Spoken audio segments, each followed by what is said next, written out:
प्रश्न क्या कहता है कि भारत में राष्ट्रीय स्तर के स्वास्थ्य संगठन को विस्तार से समझाइए। मतलब नेशनल पूरे राष्ट्रीय लेवल पर कौन कौन से हेल्थ के सेक्टर में ऑर्गेनाइजेशन है उसके बारे में डिटेल से चर्चा करना है। देखिए आपसे एग्जाम में पूछेगा राष्ट्रीय स्तर पर, ठीक है, राज्य स्तर पर और आपके जिला स्तर पर स्वास्थ्य संगठन, ठीक है, इसको पूछता है, बार बार पूछता है। तो राज्य स्तर पर पूछेगा तो मान गए आप एमपी से एग्जाम दे रहे हैं तो एमपी के बारे में पूछ देगा, बिहार से दे रहे हैं तो बिहार के बारे में हेल्थ ऑर्गेनाइजेशन के बारे में पूछ देगा, ठीक है ना। लेकिन अगर राष्ट्रीय लेवल पर पूछेगा तो यह प्रश्न पूछेगा जो कि एक बहुत ही अच्छा प्रश्न है। तो चलिए शुरू करते हैं। राष्ट्रीय स्तर पर स्वास्थ्य संगठन, health organisation at national level. राष्ट्रीय लेवल पर कौन कौन से हेल्थ का ऑर्गेनाइजेशन है, चलिए देखते हैं। तो यहाँ पे आप लोग देख रहे हैं, चलिए आपको राष्ट्रीय स्तर पर कहे या केंद्रीय स्तर पर कहे बात वही होता है, ठीक है, सेंट्रल लेवल पर कहे या नेशनल लेवल पर कहे, ओके। स्वास्थ्य संगठनों के संगठनात्मक ढांचे के निम्न 3 अंग होते हैं, ठीक है। अब ये जो केंद्रीय स्तर पर राष्ट्र स्तर पर जो स्वास्थ्य संगठन है, इसमें मुख्य रूप से 3 जो है आपके ऑर्गेनाइजेशन होते हैं, ठीक है। इसमें मुख्य रूप से इसके 3 अंग है। मतलब नेशनल देश लेवल पर जो स्वास्थ्य, जैसे आप लोग देखते होइएगा कि राज्य में जो है आपके मुख्यमंत्री का चुनाव होता है तो उसमें मंत्री लोग बनते हैं, तो उसमें भी जो है स्वास्थ्य मंत्री होता है जो स्वास्थ्य के लिए देख रेख अपना सारा चीज़ें करता है। उसी प्रकार से अभी हाल ही में आप लोग देखे हैं कि चुनाव हुआ, उसमें सरकार बनी, तो उसमें एक स्वास्थ्य मंत्री भी जो है आपको बनाया गया है, ठीक है। स्वास्थ्य मंत्री भी जो है बनाया गया है। ये मंत्री जो है स्वास्थ्य के लिए देखरेख करता है, स्वास्थ्य हेल्थ डिपार्टमेंट में, जो कि पूरे देश लेवल पर होता है, पूरे नेशनल लेवल पर, ठीक है। तो उस नेशनल लेवल पर जो सरकारी संगठन है, इसमें 3 जो है इसके 3 अंग है, ठीक है। इसके 3 अंग है। कौन कौन से अंग है, देखिए पहला अंग है केंद्रीय स्वास्थ्य एवं परिवार कल्याण मंत्रालय। आप लोगों को पता होगा कि स्वास्थ्य मंत्रालय उसके अधीन जो है आपके ये 3 अंग आता है स्वास्थ्य मंत्रालय के अधीन। इसमें आपका होता है केंद्रीय स्वास्थ्य एवं परिवार कल्याण मंत्रालय, union minister of health and family welfare, ठीक है। पहला ये हो गया। दूसरा इसका अंग है स्वास्थ्य सेवा महानिदेशालय, director general of health service. मतलब स्वास्थ्य सेवा का एक महानिदेशालय होता है, डायरेक्टरेट होता है, ठीक है। तीसरा होता है केंद्रीय स्वास्थ्य परिषद, सेंट्रल काउंसिल ऑफ हेल्थ। तो ये जो है आपके 3 अंग है। इस तीनों अंग के बारे में आपको अच्छे से डिस्क्राइब करना पड़ेगा इस प्रश्न में। तो आज की इस वीडियो में चलिए हम लोग देखेंगे केंद्रीय स्वास्थ्य एवं परिवार कल्याण मंत्रालय के बारे में देखते हैं, ठीक है। चलिए ये नाम याद रखिएगा, ये नाम नहीं याद होगा तो इसके बारे में आप डिटेल से चर्चा भी नहीं कर पाइएगा। पहला है केंद्रीय स्वास्थ्य एवं परिवार कल्याण मंत्रालय, यूनियन मिनिस्टर ऑफ हेल्थ, मतलब स्वास्थ्य का, ठीक है, केंद्रीय union minister of health and family welfare, ठीक है, यूनियन मिनिस्ट्री। उसके बाद directorate general of health service, जिसको DGHS कहते हैं, स्वास्थ्य सेवा महानिदेशालय। और केंद्रीय स्वास्थ्य परिषद, सेंट्रल काउंसिल ऑफ हेल्थ होता है, ठीक है। चलिए अब पहला क्या है हमारा यहाँ पे, केंद्रीय स्वास्थ्य एवं परिवार कल्याण मंत्रालय। पहला जो है हमें जानकारी लेना है वो है केंद्रीय स्वास्थ्य एवं परिवार कल्याण मंत्रालय के बारे में, ठीक है। तो केंद्रीय स्वास्थ्य एवं परिवार कल्याण मंत्रालय का मुखिया प्रधानमंत्री द्वारा नियुक्त कैबिनेट मंत्री होता है। मैंने आपको पहले ही बता दिया कि अभी जो स्वास्थ्य मंत्री बने हैं कोई प्रधान करके हैं, ठीक है, धर्मेंद्र प्रधान है शायद, तो उनको स्वास्थ्य मंत्रालय बनाया गया है। तो उस हिसाब से ये जो केंद्रीय स्वास्थ्य एवं परिवार कल्याण मंत्रालय है, इसका मेन मुखिया जो है वो प्रधानमंत्री द्वारा नियुक्त किए जाते हैं, नाम दिए जाते हैं कि भाई इसको मंत्री बनाना है। तो प्रधानमंत्री के द्वारा नियुक्त कैबिनेट मंत्री होते हैं, जिसे केंद्रीय स्वास्थ्य मंत्री कहते हैं, जिसे हम लोग केंद्रीय स्वास्थ्य मंत्री कहते हैं। वह एक या एक से अधिक केंद्रीय स्वास्थ्य राज्य मंत्री भी होते हैं, जिनका प्रमुख कार्य केंद्रीय स्वास्थ्य मंत्री का सहयोग करना होता है, ठीक है। तो ये चीज़ें हुआ। तो अभी आप लोग को पता होगा कि जो चुनाव हुआ है उसमें एक जो है स्वास्थ्य मंत्री बने हैं, वो केंद्रीय स्वास्थ्य मंत्री होता है, जो प्रधानमंत्री के द्वारा नियुक्त किए जाते हैं, ठीक है। मतलब इन प्रधानमंत्री के द्वारा नाम दिया जाता है कि हाँ जो है इसको हमको जो है स्वास्थ्य मंत्री बनाना है, ठीक है। और वह स्वास्थ्य मंत्री जो बनता है केंद्र लेवल पर, वह जो है आपके इसी केंद्रीय स्वास्थ्य एवं परिवार कल्याण मंत्रालय का मेन होता है, मतलब मुखिया होता है, ठीक है, जिसे हम लोग केंद्रीय स्वास्थ्य मंत्री कहते हैं। अब आपको पता होगा कि आप लोग अगर न्यूज़ देखे होइएगा चुनाव वाला, तो उसमें पता होगा कि मंत्री, केंद्रीय मंत्री और राज्य मंत्री, 2 तरह के मंत्री को जो है शपथ दिलाया गया, ठीक है। तो उसमें जो राज्य मंत्री होते हैं, जिसको हम लोग मिनिस्ट्री ऑफ स्टेट कहते हैं, राज्य मंत्री जो कहते हैं, इसमें राज्य मंत्री का काम होता है, अब जैसे आपको पता है कि हमारे देश में 28-29 राज्य हैं, ठीक है? अब ऐसे में इन सभी राज्यों पर एक केंद्रीय मंत्री ध्यान दे देगा, संभव नहीं है। तो इसके लिए जो है आपके राज्य मंत्री बनाया जाता है। ये राज्य मंत्री क्या मान गए, इनको स्वास्थ्य क्षेत्र का राज्य मंत्री अगर बना दिया जाएगा, तो राज्य मंत्री क्या करते हैं कि ये देखेंगे कि किस-किस स्टेट में जो है किस चीज़ का ज़रूरी है, इनका नज़र जो है रहता है, ठीक है? और वो जो केंद्रीय मंत्री होते हैं, ये सहयोग करते हैं राज्य मंत्री, ठीक है? जो भी स्वास्थ्य के क्षेत्र में राज्य मंत्री बने होंगे, उनका काम है कि केंद्रीय मंत्री को सुझाव देना, ठीक है? इनको बताना कि हाँ, इस स्टेट में ये चीज़ें दिक्कत है, स्वास्थ्य के क्षेत्र में इसको बेहतर कर सकते हैं। तो बेसिकली जो केंद्रीय स्वास्थ्य राज्य मंत्री होते हैं, यह केंद्रीय स्वास्थ्य मंत्री को सजेशन दे सकते हैं, मदद कर सकते हैं, सहयोग करते हैं, ठीक है? इसीलिए राज्य मंत्री बनाया जाता है केंद्रीय मंत्री के अलावा, ठीक है? तो ये हो गया आपका कुछ इसके बारे में इंट्रोडक्शन। अब इस मंत्रालय के अंदर ये जो केंद्रीय स्वास्थ्य एवं परिवार कल्याण मंत्रालय है, इस मंत्रालय में 2 विभाग होते हैं। एक होता है डिपार्टमेंट ऑफ हेल्थ, मतलब स्वास्थ्य विभाग, और एक होता है फैमिली वेलफेयर। 2 मंत्रालय होता है। जो आप लोग केंद्रीय स्वास्थ्य मंत्रालय एवं फैमिली वेलफेयर परिवार कल्याण देखे हैं, उसी को 2 पार्ट में बांट दिया गया। केंद्रीय जो स्वास्थ्य मंत्रालय है वो स्वास्थ्य विभाग है, और जो फैमिली परिवार कल्याण है वह परिवार कल्याण विभाग, दोनों अलग अलग विभाग में बट गया, ठीक है? तो इसमें 2 मंत्रालय सम्मिलित है। अब ये 2 मंत्रालय है, तो इसके बारे में देखिए। केंद्रीय स्वास्थ्य एवं परिवार कल्याण विभाग का मुखिया जो होता है सचिव होता है, जो कि भारतीय प्रशासनिक का अधिकारी होता है। अब आपको पता होगा कि मुखिया जो सबसे मेन ऊपर हो गया वो मंत्री हो गया, केंद्रीय मंत्री, लेकिन उसके नीचा जो कर्ता धर्ता होता है, जो मंत्री के ऑर्डर को करता है, लागू करता है, क्या करना है नहीं करना है, सचिव जो होता है एक आईएएस ऑफिसर होता है, ठीक है? जो आईएएस अधिकारी होते हैं वह इसके सेक्रेटरी होते हैं, ठीक है? विभाग का, इस विभाग का जो मुखिया होगा ना, मान गए हेल्थ में बहुत सारे सेक्टर है, अलग अलग आपके योजना है, अलग अलग जो है सेक्टर चलता है, तो उसमें जो उसका मुखिया होगा वह सचिव होता है, सेक्रेटरी होता है। जैसे बिहार में हेल्थ सेक्रेटरी है, ठीक है? हेल्थ मंत्री तो हैं ही, स्वास्थ्य मंत्री तो हैं ही, लेकिन स्वास्थ्य मंत्री अब काम धंधा तो करेगा नहीं ना, वो साइन करता है कि हाँ ये चीज़ें पास कराना है, तो उसको लेकर जाएगा अपना मंत्रियों के पास, सब मंत्री कर देगा तो पास हो जाता है मुख्यमंत्री। अब इन चीज़ों को लागू करना है, काम करना है, तो उस पर सेक्रेटरी जो है काम करता है। तो ही जो प्रशासनिक सेवा अधिकारी आईएएस ऑफिसर होते हैं, जो सभी मंत्री के पास कई जो है आपके आईएएस ऑफिसर रहते हैं, सचिव रहते हैं, उनसे उप सचिव रहते हैं, ठीक है? तो ये सब होता है। स्वास्थ्य सचिव द्वारा संपादित की जाने वाली गतिविधियों में सहायता प्रदान करने हेतु अतिरिक्त स्वास्थ्य सचिव, एडिशनल हेल्थ सेक्रेटरी, ठीक है, joint health secretary, deputy health secretary आदि की पूरी एक टीम होती है। अब आपको पता है, मैंने अभी भी बताया कि स्वास्थ्य सचिव द्वारा जो भी काम किए जाते हैं, इनमें सहायता कौन कौन देता है, ठीक है? इनमें सहायता देता है आपके अतिरिक्त स्वास्थ्य सचिव, एक अतिरिक्त होता है जो एडिशनल होता है, ठीक है? जो अगर मान गए कहीं सचिव अगर नहीं है तो उसके जगह पर एडिशनल सेक्रेटरी काम करेगा, ठीक है? फिर ज्वाइंट हेल्थ सेक्रेटरी होता है, फिर डिप्टी हेल्थ सेक्रेटरी होता है, आदि का एक पूरे टीम होता है, एक आईएएस का टीम ही होता है, जो एक, अब इसीलिए कहता है कि मंत्री 5 साल के लिए ही बनता है, लेकिन पावरफुल होता है। उसके अंडर में कितने सारे आईएएस खटते रहते हैं, ठीक है, उस विभाग में। तो हेल्थ विभाग में भी, केंद्रीय स्वास्थ्य एवं परिवार कल्याण विभाग में भी एक तो मंत्री बन गया, एक राज्य मंत्री बन गया, ठीक है? मंत्री को सहयोग राज्य मंत्री करता है, लेकिन उसके अंदर जो भी काम होता है विभाग में, उसका देख रेख कौन करता है? सचिव करता है, हेल्थ सेक्रेटरी करता है। अब हेल्थ सेक्रेटरी को सुझाव देने के लिए या उससे मदद करने के लिए बहुत सारे एक टीम होता है आईएएस का, जिसमें एडिशनल सेक्रेटरी होता है, ज्वाइंट सेक्रेटरी होता है, डिप्टी हेल्थ सेक्रेटरी होता है, ठीक है ना? तो ये सारे चीज़ होता है। आगे है स्वास्थ्य सेवा निदेशालय, director general of health service DGHS, स्वास्थ्य विभाग को विभिन्न स्वास्थ्य मुद्दों पर तकनीकी सहायता प्रदान करता है, ठीक है?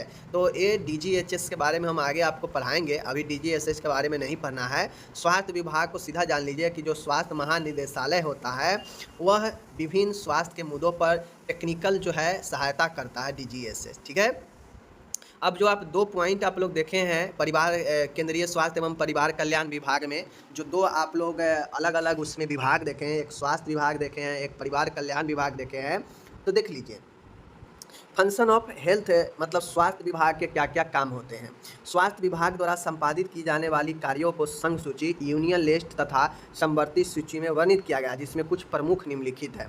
अब ये जो स्वास्थ्य विभाग है, स्वास्थ्य विभाग द्वारा जो किया जाने वाला जो कार्य होता है, जो हेल्थ डिपार्टमेंट, जो देश लेवल पर हेल्थ डिपार्टमेंट है, वो जो कार्य करता है वह कार्य यूनियन लिस्ट में यानी संघ सूची में और समवर्ती सूची यानी कंकरेंट लिस्ट में वर्णित है, दोनों में वर्णित है, जिसमें कुछ प्रमुख जो है यहाँ पे इसके काम को दिए गए हैं। ठीक है, यहाँ पे देख लीजिए, विभिन्न देशों व अंतर्राष्ट्रीय संस्थानों के साथ स्वास्थ्य संबंध स्थापित करना। स्वास्थ्य विभाग का ये काम है कि यह अलग अलग देशों के साथ, अंतर्राष्ट्रीय ऑर्गेनाइजेशन के साथ स्वास्थ्य का संबंध बेहतर करे, स्थापित करे। जैसे WHO क्या है? यह एक इंटरनेशनल ऑर्गेनाइजेशन है, लेकिन देखते होइएगा WHO को कार्यालय इंडिया में भी है। WHO जो है क्षेत्रीय कार्यालय में जो है अलग अलग स्वास्थ्य के क्षेत्र में काम करता है, इंडिया में भी। तो कहीं ना कहीं इससे जो संबंध है वह हमारे देश के स्वास्थ्य मंत्रालय बनाकर रखा है। तो पहला काम यही होता है इसका। आगे का काम है देश के स्वास्थ्य स्तर तथा रुग्णता स्तर के संबंध में आंकड़े प्राप्त करने हेतु विभिन्न सर्वे कराना। ठीक है, करवाना।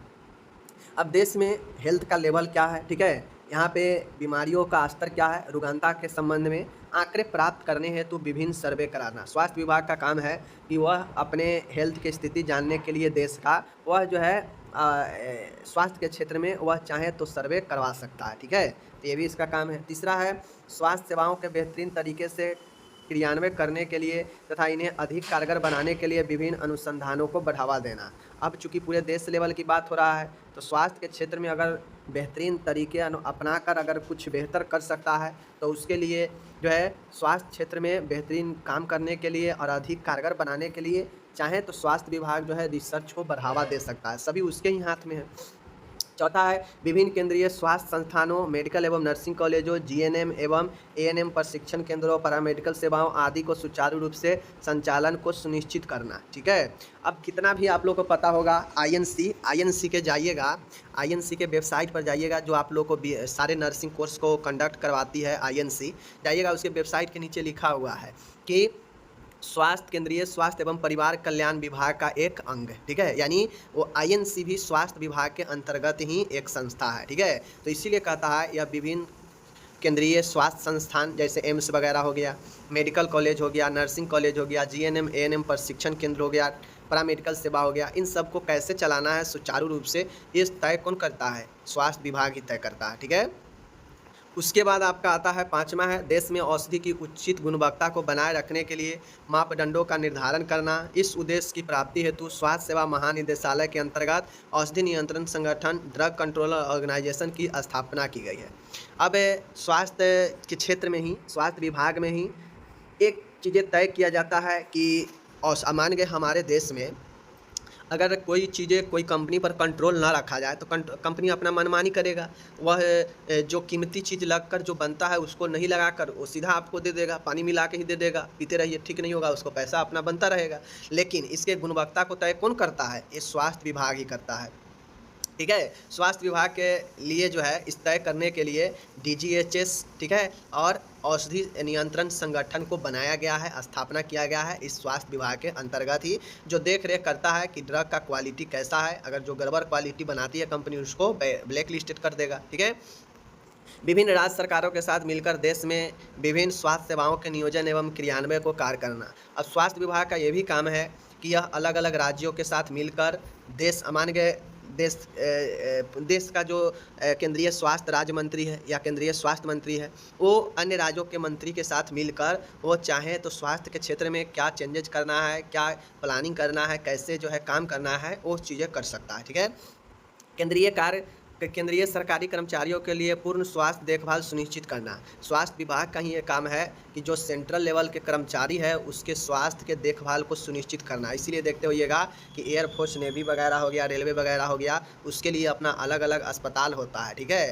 तो वह केंद्रीय कर्मचारियों को स्वास्थ्य देखभाल भी सुनिश्चित इसी केंद्र लेवल पर स्वास्थ्य विभाग को ही करना होता है। ठीक है, नेक्स्ट है देश में विभिन्न स्वास्थ्य कार्यक्रमों तथा स्वास्थ्य योजनाओं के प्रभावी नियोजन एवं क्रियान्वयन का कार्य करना। अब देश में अलग अलग स्वास्थ्य का कार्यक्रम चलता है, योजना है, तो उसको कैसे इफेक्टिव बनाया जाए, कैसे बेहतर तरीके से चलाया जाए, इसको जो है यही स्वास्थ्य विभाग के द्वारा ही तय किया जाता है। जैसे अलग अलग कार्यक्रम है, राष्ट्रीय मलेरिया नियंत्रण कार्यक्रम, राष्ट्रीय क्षय रोग उन्मूलन कार्यक्रम, राष्ट्रीय कुष्ठ रोग उन्मूलन कार्यक्रम, बहुत सारे कार्यक्रम है। ठीक है, विभिन्न पोषण संबंधी कार्यक्रम, एड्स नियंत्रण कार्यक्रम, टीकाकरण कार्यक्रम, परिवार नियोजन एवं परिवार कल्याण कार्यक्रम, समझ गए, पल्स पोलियो टीकाकरण कार्यक्रम, समेकित बाल विकास कार्यक्रम। ठीक है, तो ये सारे कार्यक्रम जो है इसके अंतर्गत चलाए जाते हैं और इसको क्रियान्वयन किया जाता है स्वास्थ्य विभाग के अंदर, ठीक है।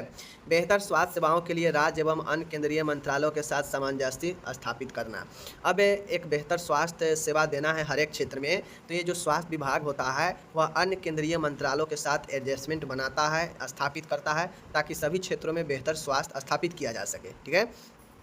देश में कार्यरत विभिन्न स्वैच्छिक संस्थानों, वॉलंटियर हेल्थ एजेंसी तथा एनजीओ, गैर सरकारी संस्थान एनजीओ को तकनीकी एवं आर्थिक सहायता प्रदान करना। अब ये जो हेल्थ विभाग है, हेल्थ डिपार्टमेंट है देश में, ये क्या करता है, अलग अलग संस्थान जो एनजीओ वगैरह है उसको आर्थिक और तकनीकी सहायता प्रदान करता है, क्योंकि ये एनजीओ सब बहुत अच्छा काम करता है समाज में, ठीक है, लोगों को स्वास्थ्य को बेहतरी करने के लिए। तो ये स्वास्थ्य विभाग का अपना काम है, ठीक है, मैंने आपको बताया। अब यहाँ पे सारे के सारे इंग्लिश दिए गए हैं स्वास्थ्य विभाग के काम में, तो ये चीज़ें को आप लोग को दिमाग में रखना है, ठीक है। आपके एग्जाम में सीधा पूछेगा कि केंद्रीय लेवल पर या राष्ट्र लेवल पर स्वास्थ्य संगठन के बारे में बताएं। अब मैं आपको यहाँ पे बता दूँ कि स्वास्थ्य विभाग तो आप देखिए लिए, उसका फंक्शन देख लिए। अब उसी के अंतर्गत आपको पता है कि उसी के अंतर्गत परिवार कल्याण विभाग है, फैमिली वेलफेयर डिपार्टमेंट है। तो इसका क्या काम है, चूँकि आप लोग देखे हैं कि केंद्रीय स्वास्थ्य एवं परिवार कल्याण में 2 डिपार्टमेंट है, एक स्वास्थ्य और एक आपका परिवार कल्याण। तो स्वास्थ्य विभाग का काम देख लिए, और परिवार कल्याण का क्या काम है चलिए देखते हैं, ठीक है। अब यहाँ पे देखिए, परिवार कल्याण विभाग द्वारा जो भी काम की जाती है उसके मुख्य गतिविधियाँ निम्न प्रकार है, मतलब कौन कौन से काम किया जाता है देख लीजिए। पहला है संपूर्ण देश में परिवार कल्याण केंद्रों के द्वारा परिवार कल्याण कार्यक्रम का सुचारू रूप से संचालन सुनिश्चित करना। अब इसका यही काम है, स्वास्थ्य विभाग तो आप लोग देख लिए। अब इसी के अंतर्गत एक दूसरा पार्ट है परिवार कल्याण, ठीक है। तो परिवार कल्याण जो एक विभाग है, तो संपूर्ण देश में परिवार कल्याण फैमिली वेलफेयर सेंटर के द्वारा फैमिली वेलफेयर कार्यक्रम कैसे चलेगा, कैसे कंट्रोल किया जाएगा, इसको सुनिश्चित किया जाता है इसी फैमिली वेलफेयर के द्वारा, ठीक है।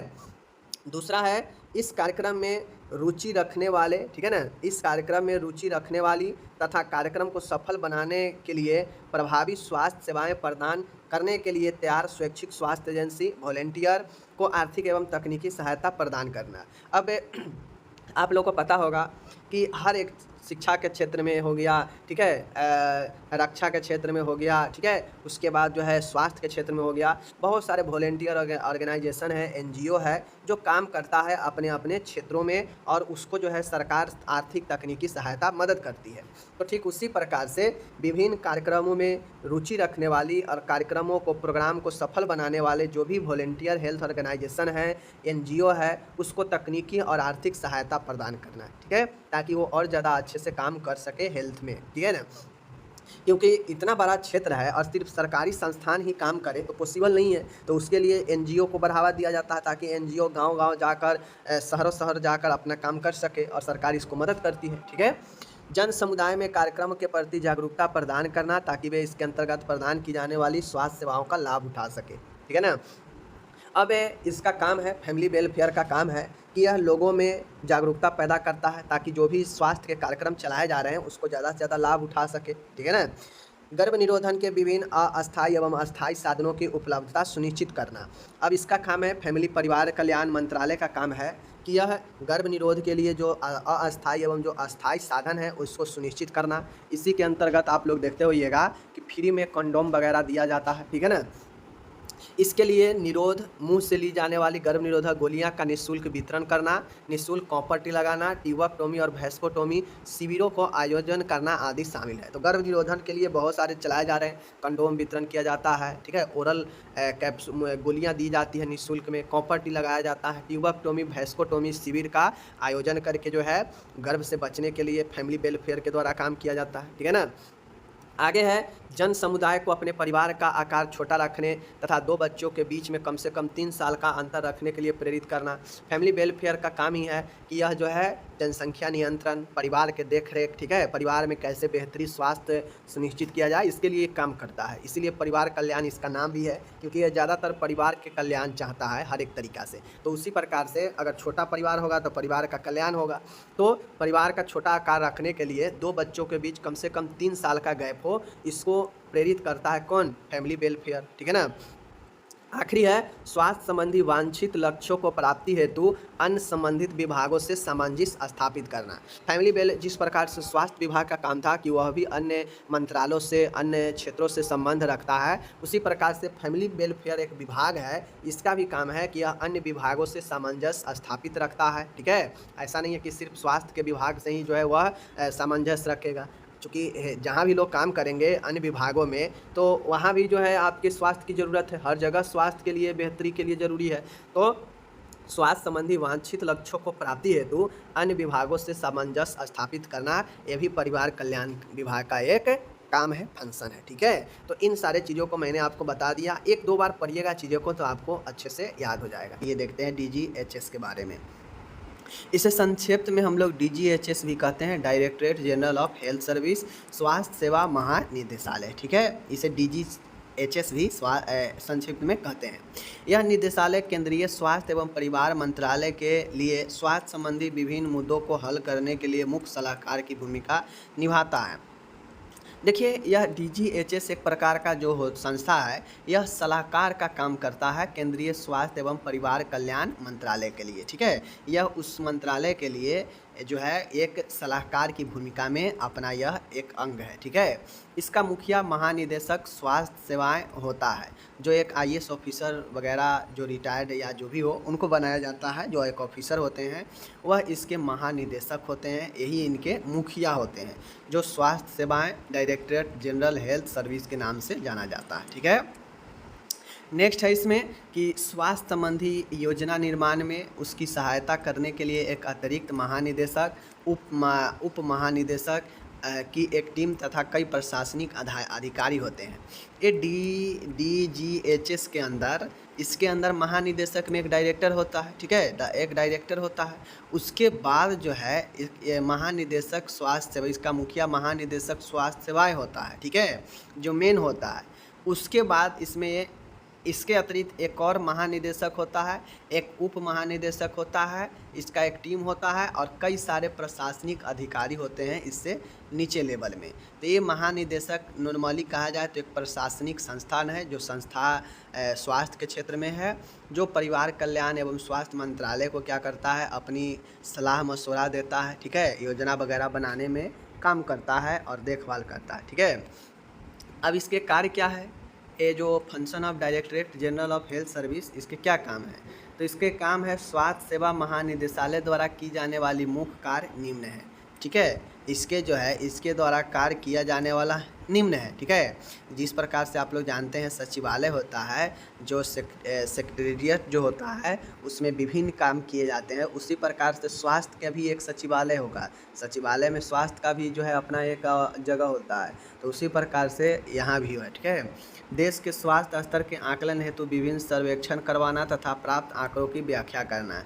DGHS का काम है कि यह किस प्रकार से हेल्थ में मदद करेगा, तो यह हेल्थ में मदद करता है, इसलिए यह स्वास्थ्य स्तर के आकलन करने के लिए विभिन्न सर्वे करवाता है, जो आंकड़ा मिलता है उसको अध्ययन करता है। ठीक है, देश में प्रभावी स्वास्थ्य शिक्षा संप्रेषण के क्रियान्वय के कम्युनिकेशन के क्रियान्वय के लिए केंद्रीय स्वास्थ्य शिक्षा bureau central health education bureau की शुरुआत 1956 में स्वास्थ्य सेवा महानिदेशालय द्वारा स्वास्थ्य एवं परिवार कल्याण मंत्रालय भारत सरकार के अंतर्गत की गई।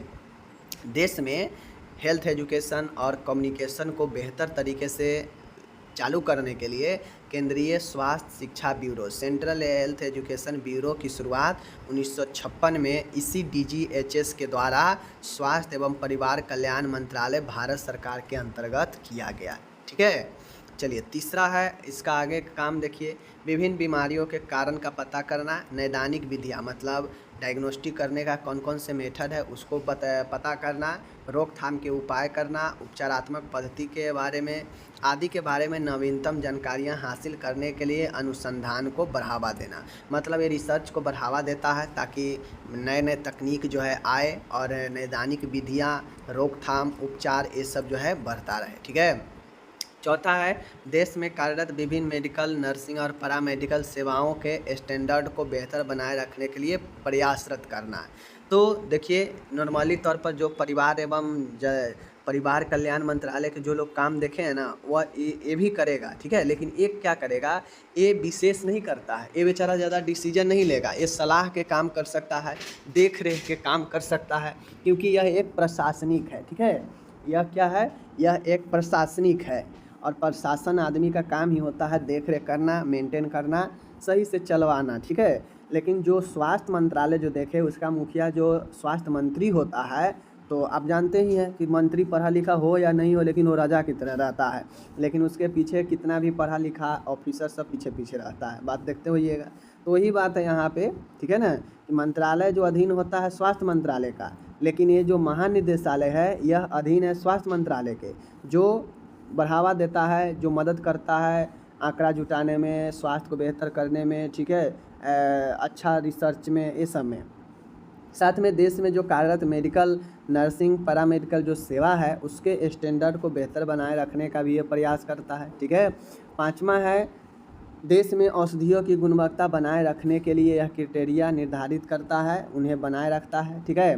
देश में जो भी औषधि वगैरह निर्माण होता है, बढ़िया चलता है, कंपनी सब है, उसको जो है क्राइटेरिया को, यह जो है मापदंड को निर्धारित करता है और बनाए रखने के लिए काम करता है। वरना कंपनी सब पैसा कमाने के होड़ में क्या करता है, डुप्लीकेट दवाई सब बना के कम दाम के बेचने लगता है, ठीक है ना।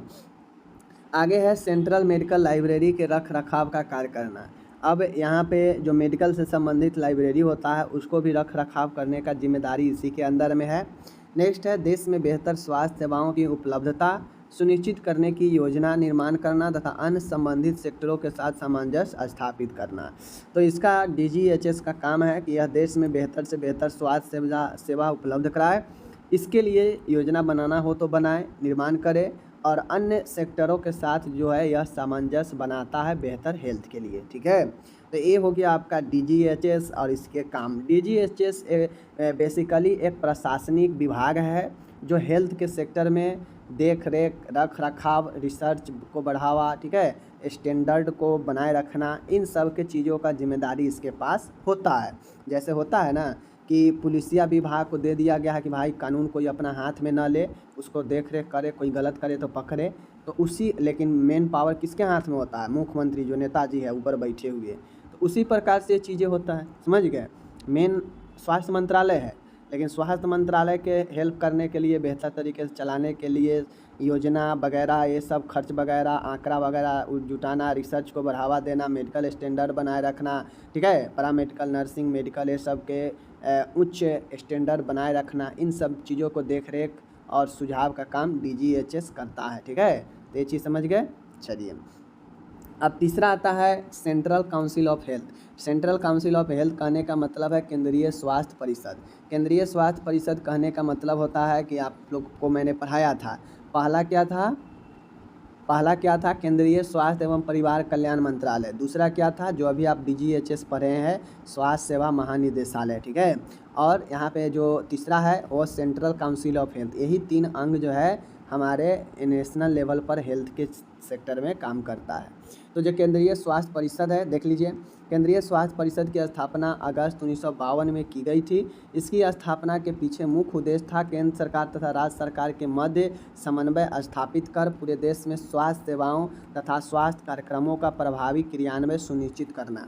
अब आपको पता है कि देश में कितना सारे राज्य है, ठीक है, और देश में मात्र एक जो है मंत्रालय है, स्वास्थ्य मंत्रालय, लेकिन वो स्वास्थ्य मंत्रालय पूरे देश में काम करता है।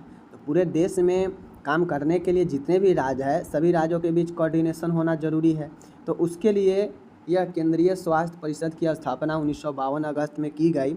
इसका मुख्य उद्देश्य यही था कि केंद्र सरकार और राज्य सरकार के बीच समन्वय, कोऑर्डिनेशन स्थापित करके पूरे देश में बेहतर स्वास्थ्य सेवा और कार्यक्रम को चलाया जाए प्रभावी रूप से, ठीक है। इसीलिए यह सेंट्रल काउंसिल ऑफ हेल्थ लाया गया। ओके, इसके कार्य क्या है, तो इसके कार्य है, देख लीजिए, स्वास्थ्य संबंधी सभी मुद्दों पर बृहद स्तर पर नीतियों को सिफारिश करना, जैसे बेहतर रोकथाम, नैदानिक, उपचारात्मक स्वास्थ्य सेवाएं का क्रियान्वयन करना। अब मैं बता दूं, इसका सेंट्रल हेल्थ काउंसिल, केंद्रीय स्वास्थ्य परिषद का काम है कि यह स्वास्थ्य से संबंधी सभी मुद्दों पर बृहद स्तर पर, मतलब बड़े स्तर पर पॉलिसी का निर्माण यानी सिफारिश करता है, ठीक है, नीति बनाने का सिफारिश करता है मंत्रालय में, ठीक है। जैसे बेहतर स्वास्थ्य, बेहतर रोकथाम, निदान बेहतर, उपचार बेहतर, इन सभी सेवाओं का क्रियान्वयन के लिए सिफारिश करता है, ठीक है। पर्यावरण, स्वच्छता एवं प्रदूषणों की रोकथाम इसके जिम्मेदारी में होता है। स्वास्थ्य, शिक्षा, रिसर्च, अनुसंधान इसके जिम्मेदारी में होता है। उपयुक्त पोषण मतलब बेहतर पोषण भी इसके जिम्मेदारी में होता है। टीकाकरण, परिवार नियोजन सेवाएं, मातृ एवं शिशु स्वास्थ्य सेवाएं आदि का क्रियान्वयन जो है इसके द्वारा किया जाता है। तो ये जो सेंट्रल हेल्थ काउंसिल होता है, इसका काम है बेहतर स्वास्थ्य सेवा के लिए नीतियाँ बनाना, नैदानिक उपचारात्मक स्वास्थ्य सेवाओं का क्रियान्वयन करना, पर्यावरण, स्वच्छता, प्रदूषण का रोकथाम करना, स्वास्थ्य, शिक्षा एवं अनुसंधान को बढ़ावा देना, उपयुक्त पोषण के लिए काम करना, टीकाकरण, परिवार नियोजन सेवा, मातृ एवं शिशु स्वास्थ्य सेवाएं आदि का क्रियान्वयन करना भी इसका जो है जिम्मेदारी होता है, ठीक है। दूसरा काम है चिकित्सक एवं सार्वजनिक स्वास्थ्य मामलों के बारे में कानून बनाने हेतु प्रस्ताव तैयार करना। अब चूँकि इसका काम ही है कि यह केंद्र और राज्यों के बीच जो है कोऑर्डिनेशन का काम करता है, तो जो चीज़ें बेहतर इससे लगेगा यह जो है केंद्र सरकार को, राज्य सरकार को सुझाव देगा, दोनों के बीच कोऑर्डिनेशन बनाएगा। तो यह चिकित्सा एवं सार्वजनिक स्वास्थ्य मामलों के बारे में कानून बनाने हेतु प्रस्ताव तैयार कर सकता है, ठीक है। उपलब्ध अनुदान के उपभोग के बाद विभिन्न क्षेत्रों में हुई प्रगति की समीक्षा करना। अब जो भी केंद्र से अनुदान मिला है राज्य को, वो अनुदान के बाद जो है ये देखना कि कौन कितना क्षेत्र प्रगति किया है, डेवलप किया है, ठीक है। चौथा है उपलब्ध अनुदान के वितरण के संबंध में सिफारिशें प्रस्तुत करना, ठीक है। जो उपलब्ध अनुदान है उसका डिस्ट्रीब्यूशन करने के लिए यह सिफारिश करता है, प्रस्तुत करता है, ठीक है। तो ये चीज़ें होता है। पाँचवा है केंद्रीय स्वास्थ्य प्रशासन तथा राज्य स्वास्थ्य प्रशासन के बीच सामंजस्य करने के लिए संगठनों की स्थापना करना। इसका काम है केंद्रीय स्वास्थ्य परिषद का कि केंद्र और राज्यों के बीच जैसे हो बेहतर करने के लिए काम करता है। तो केंद्रीय स्वास्थ्य का जो प्रशासन है, जो अभी मैंने आपको पढ़ाया DGHS, और राज्य स्वास्थ्य जो प्रशासन होता है, इनके बीच सामंजस्य स्थापित करने के लिए संगठनों की स्थापना करना हो तो ये करता है, ठीक है। तो ये सारा काम DGHS से लेकर जो है सेंट्रल हेल्थ काउंसिल के अंतर्गत ये सारा काम आता है, मैंने आपको बता दिया। अब इसको जब तक आप 1-2 बार नहीं पढ़ेंगे तब तक क्लियर होने वाला नहीं है। आप सोचिएगा कि हम PDF पढ़ लेंगे, याद कर लेंगे, तो नहीं होगा। ये सब चीज़ें नया है जो आप फर्स्ट ईयर में नहीं पढ़े हैं कम्युनिटी में, तो मेहनत करना पड़ेगा। अगर जॉब लेना है तो नहीं मेहनत कीजिएगा तो मुश्किल है, जॉब फिर मुश्किल हो जाएगा मिलना, क्योंकि कंपटीशन बहुत ज़्यादा है। और अब बहाली भी जो है वह आपके अब मेरिट नहीं, अब आपके CBT एग्ज़ाम लेकर दिया जाएगा। तो बगैर पढ़े कुछ संभव नहीं है। अगर आप पैसा लगाए हैं, सब चीज़ किए हैं, तो पढ़ना आपको बनता है, ज़रूर पढ़िए, ठीक है। अब हम लोग आज एक नए क्वेश्चन शुरू कर रहे हैं। क्वेश्चन क्या है कि राज्य स्तर पर, अभी हम लोग क्या पढ़ रहे थे, देश स्तर पर, राष्ट्रीय स्तर पर, अब हम लोग राज्य स्तर पर स्वास्थ्य सेवाओं के संगठन एवं कार्यों को समझेंगे। एक क्वेश्चन से पूछता है, या तो पूछ देगा राष्ट्रीय लेवल पर बताइए स्वास्थ्य संगठन के बारे में, या पूछ देगा राज्य स्तर पर बताइए, या पूछ देगा जिला स्तर पर बताइए। तो अभी नेशनल लेवल पर हम लोग ख़त्म कर दिए, अब हम लोग राज्य स्टेट लेवल पर देखते हैं कि स्वास्थ्य के कौन कौन से संगठन हैं, ठीक है।